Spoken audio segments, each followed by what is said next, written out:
Overtime yan mamaya. Ay, okay na babayaran ng truck na yun, oh. Ang lalaki pa ng wire na naputol niya, oh. Tatay, concentrate ka lang dyan kasi vlogger ako. Hi guys. Ayun guys, oh, sila sa taas.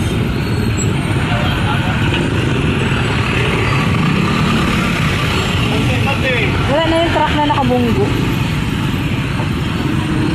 Galing niya, pinagod na gudang truck. Ito sila naman. Marites siguro ng Marites. Di alam naman siksika.